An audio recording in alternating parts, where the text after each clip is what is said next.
ഒരു കഥയായാലോ? ജീവിതത്തിൽ പെട്ടെന്ന് സക്സസ് ആവണമെന്നും പറഞ്ഞ് ഒരാള് സന്യാസിനെ കാണാൻ വേണ്ടി ചെല്ലാണ്. സന്യാസിനെ കണ്ടു. അദ്ദേഹം സന്യാസിനോട് പറഞ്ഞു, ഞാൻ ജീവിതത്തിൽ ഒരുപാട് കാര്യങ്ങൾ ചെയ്തു നോക്കി, ഇതുവരെ ഒന്നിലും സക്സസ് ആയില്ല. എല്ലാ കാര്യങ്ങളും വെറുതെ ഇങ്ങനെ വേസ്റ്റ് ആയി പോവുകയാണ് ഉണ്ടായത്.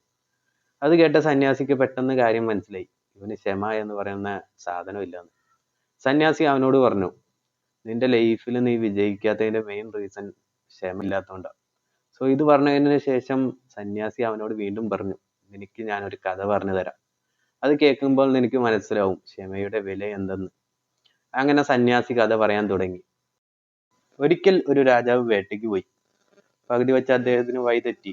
രാത്രിയും ആവാറായി. അദ്ദേഹം പെട്ടെന്ന് കണ്ട ഒരു കുന്നിന്റെ മുകളിൽ കയറി ഇങ്ങനെ നോക്കി, എവിടെയെങ്കിലും ഒരു വീടോ ഒരു ഗ്രാമമോ എന്തെങ്കിലും ഉണ്ടോ എന്നറിയാൻ വേണ്ടി. കഷ്ടകാലം എന്ന് പറയാൻ അദ്ദേഹം നോക്കിയിട്ട് അദ്ദേഹത്തിന് ഒന്നും കാണാൻ സാധിച്ചില്ല. നേരെ അദ്ദേഹം കുറച്ചു നേരം കൂടി നോക്കി. അവിടെ ഒരു പ്രകാശം തെളിയുന്നത് അദ്ദേഹം കണ്ടു. അദ്ദേഹം ആ വെളിച്ചം വന്ന സ്ഥലത്തേക്ക് ഇങ്ങനെ ഓടിയെടുത്തു. അവിടെ ചെന്നപ്പോൾ കണ്ടത് ഒരു കുടിലായിരുന്നു. സോ ഇന്നത്തെ വീഡിയോ ഇത്രേ ഉള്ളൂ. ഇതിന്റെ ബാക്കിയും കണ്ടിന്യൂഷൻ ഒക്കെ ഇനി നമ്മൾ പാർട്സ് ആയിട്ട് ഇടുന്നതാണ്. എന്തായാലും വീഡിയോ ഇഷ്ടപ്പെട്ട ലൈക്ക് ചെയ്യുക, ഷെയർ ചെയ്യുക, സബ്സ്ക്രൈബ് ചെയ്യുക.